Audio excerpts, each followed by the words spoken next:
VAT tax ఒకటి, sales tax ఒకటి, ఇంకా సేల్స్ సర్వీస్ ట్యాక్స్ ఇలాంటివన్నీ పెట్టారు. వాల్యూ వ్యాట్ అంటే వాల్యూ యాడెడ్ ట్యాక్స్ అని ఇవన్నీ పెట్టేవాళ్ళం. ఓకేనా? ఇవన్నిటిని ఒక గొడుగు కింద తీసుకొచ్చేసారు.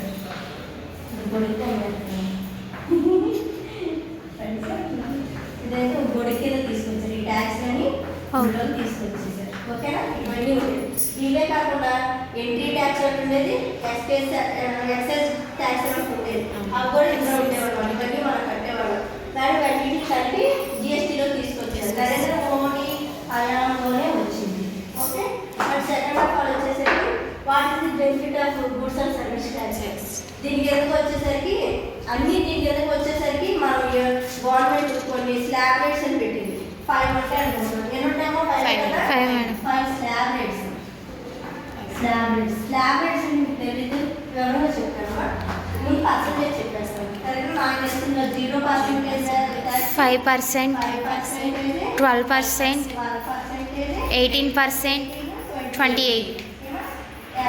అంటే ఏం లేదా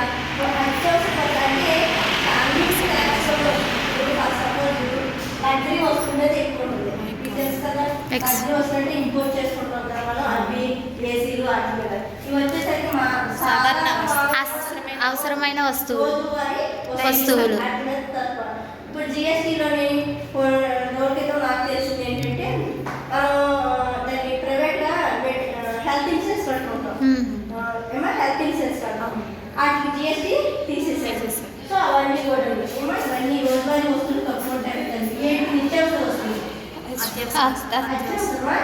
అవసరమైన వస్తువులు. అదే మందులకి అట్లా ఇచ్చేసారు. Yes madam. నెక్స్ట్ రోజువారీ వస్తువులు, మధ్యస్థ వస్తువులు, నెక్స్ట్ ఎక్కువ వస్తువులు, లగ్జరీ వస్తువులు. మీరు చెప్పిన లగ్జరీ వస్తువులు అంటే వాటి మీద ట్యాక్స్ ఎక్కువ ఉంటుంది. వాళ్ళు తగ్గించుకొని అడగలేదు. ఎందుకంటే మీరు అప్లై కొనుక్కుంటే అది మానేయండి అంతే. ఇన్వైటర్ చెప్పాను. అది అంత ఒకే చెప్తారు ట్యాక్స్ తగ్గించండి. ఇష్టమైతే కొనుక్కుంటే అది మానేయండి చెప్తారు. సో అవన్నీ కూడా ఇందులోకి వస్తాయి. ఓకేనా? Okay madam. ఇప్పుడు ఎకనామిక్స్ 4th సెమిస్టర్లోని ఇండియా అండ్ ఏపీ అకాడమీ ఒక పేపర్ ఉంది కదా, అందులోని జిఎస్టీ చెప్పుకుంటున్నాం. ఇది ఇదే ఉంటుంది. జిఎస్టీ అంటే ఏంటంటే గూడ్స్ అండ్ సర్వీస్ ట్యాక్స్. చెప్పాలమ్మా. Goods and service tax. Service తెలుగులో ఏమంటారు? వస్తు సేవల పన్ను. ఓకేనా? వస్తు సేవల పన్ను. ఇది రాకముందు చాలా ట్యాక్స్ ఉండేవన్నమాట. ఇండైరెక్ట్ ట్యాక్స్ కట్టేవాళ్ళం మనం. ఇంకా కేవలం ట్యాక్స్ ఉండేది. నాకు సెట్ అయ్యేది సపోజ్ ఇది మాత్రం 2017 జూలై 1 నుంచి ఇంప్లిమెంటేషన్ వచ్చింది. జూలై 1 నుంచి ఇంప్లిమెంటేషన్ అనమాట. అంటే ప్రజలు వాళ్ళకి తెలియకుండానే ఆ పన్ను ఈ పన్ను అన్ని పన్ను అన్ని పన్నుల్ని తీసేసి దీని అన్నంలో తీసుకొచ్చారు జిఎస్టీ. ఏమో చాలా యాక్చువల్ అనిపిస్తుంది అందరికీ కూడా. ఓకే, ఇక్కడ ఓకే కదమ్మా. మీకు జిఎస్టీ అంటే వస్తు సేవల పన్ను. మీ అంటే ఏం లేదమ్మా, మీరు సపోజ్ ఒక సోప్ కొంటున్నారు అనుకోండి, దాని రేట్ చూసి మీరు తెచ్చేస్తారు. అందులో ఇంక్లూడింగ్ ఆల్ ట్యాక్సెస్ అని ఉంటుంది. చూసారు మీరు? అంటే మీకు తెలియకుండా మీరు ట్యాక్స్ కడుతున్నారు. సోప్ ఏదో కొంటారు, రేట్ చూడండి అంటారు. చూస్తాము 15 రూపాయలు ఉన్నాయండి ఫర్ సపోజ్. అక్కడ బ్రాకెట్ ఎక్కడ మీరు చూడండి, ఎంఆర్పి పక్కన ఇంక్లూడింగ్ ఆల్ ట్యాక్సెస్ అని పెట్టేసి. ఓకేనా? సరేనా? వరకు మీకు గూడ్స్ సర్వీస్ అంటే గూడ్స్ అండ్ సర్వీస్ ట్యాక్స్ అంటే మీకు అర్థమైంది కదమ్మా. అదే వస్తు సేవల పన్ను. మనం వాడుకునే వస్తువులకి ప్రత్యక్షంగా పరోక్షంగా కట్టేటువంటి పన్నులే మనం గూడ్స్ అండ్ సర్వీస్ ట్యాక్స్ అంటాం. ఓకేనా? సరే. అలాగే ఇందులో goods and service tax tax ఉంటాయి. మీకు ఇంపార్టెంట్ క్వశ్చన్స్లో కూడా ఇంకో క్వశ్చన్ ఉంటుంది. Definition of the goods and service tax or what is goods and service tax and types of the goods and service tax. ఇందులో 4 రకాలు ఉంటాయి.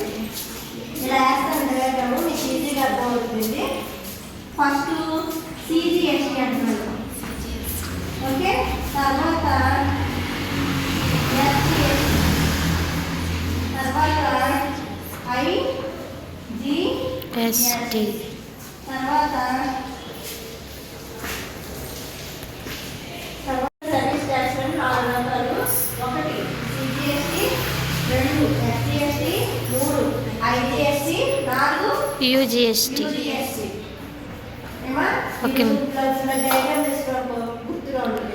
అంటే మేడం 4 ఎక్వేషన్స్ అలా ఏం ఉండదు, అంతా ఒకటిగా ఉంటుంది. ఇప్పుడు నేను చెప్తాను చూడండి. జిఎస్టి అంటే మీకు తెలిసిపోయింది ఆల్రెడీ. సిజిఎస్టి అంటే ఇక్కడ ఎక్సెట్రా ఏమొచ్చింది మీకు? సెంట్రల్. సిఎన్టీఆర్ సెంట్రల్ అంటే కేంద్రం. అదొకటి ఎక్సెట్రా వచ్చింది. ఇక్కడికి వచ్చాను, ఇక్కడికి వచ్చేసరికి ఏమవుతుంది? ఎస్ అంటే స్టేట్. స్టేట్. అర్థమైంది కదండి. ఇక్కడ ఐ అంటే ఇంట్రా స్టేట్.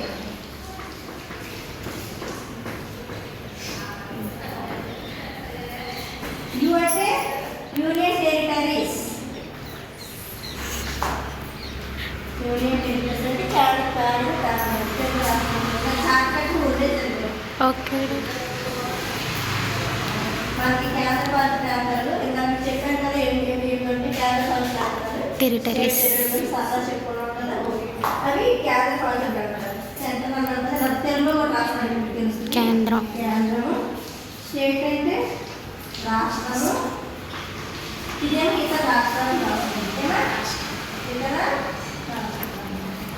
అని నేను మొత్తం రాయాలి. జిఎస్టీ అంటే 13 రాయాలి. అక్కడ మీరు యాడ్ చేసుకుంటారు. Okay madam. ఇక్కడ వరకు మీకు అర్థమవుతుంది కదండి. సరే, ఇక్కడికి వచ్చేసిన తర్వాత ఇది అరేంజ్ చేయమంటారు ఒకసారి. ఇక్కడ వరకు అర్థమైంది కదా, అరేంజ్ చేసేస్తాను. తెలియదేమో. సరే, అలా ఏం లేదు. సిజిఎస్టీ అంటే సెంట్రల్ లెవెల్లో మనం పెట్టే ట్యాక్స్ చెప్పేస్తాను, గుర్తుంటుంది. తర్వాత స్టేట్ లెవెల్ అంటే మనం ఆల్రెడీ స్టేట్కి కడతాం ట్యాక్స్. మీరు గుర్తుపెట్టుకోండి, ఈ 2 ప్యారలల్గానే ఉంటాయి. ఎగ్జామ్స్ చెప్తాను. తర్వాత ఇంట్రా స్టేట్ అంటే స్టేట్కి మారిపోతాయి. ఫర్ సపోజ్ లోకల్లో చెప్తా ఉంటారు.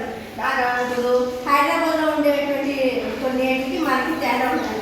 లోకల్ యాక్టివ్గా చెప్పేది ఏంటంటే ఫర్ సపోజ్ మందు మేడం అక్కడ తక్కువ మేడం, ఇక్కడ ఎక్కువ మేడం అని చెప్తారు. ఓకేనా? స్టేట్కి మారిపోవాలి. అక్కడ నుంచి ఇక్కడ తేకూడదు. తర్వాత స్టేట్కి మారిన ట్యాక్స్ కడతారు. వాళ్ళకి మధ్య పంపిణీ తర్వాత జరుగుతుంది. తర్వాత యూనియన్ టెరిటరీస్, కేంద్ర పాలిత ప్రాంతాలు మీకు ఇప్పుడు చెప్పాను కదమ్మా, వీళ్ళు కేంద్ర ట్యాక్స్ కడతారు అంతే. ఓకే, వాటికి అందులోనే ఉంటాయి. ఇక్కడ 2 ట్యాక్స్ ఉండవు, ఒక ట్యాక్స్ ఉండవు. ఇప్పుడు మనం నేను ఫస్ట్ సపోజ్ ఒక వ్యక్తి, మీకు ఉదాహరణ చెప్తాను చూడండి. ఒక వ్యక్తి ఇన్వైటర్ కొన్నాడు. ఒక వ్యక్తి ఏ అనే వ్యక్తి అమ్మ ఇన్వైటర్ కొన్నాడు. ఇన్వైటర్ కొన్నప్పుడు అది ఏం చేస్తారు? 20,000 పెట్టుకున్నాడు అనుకున్నాం.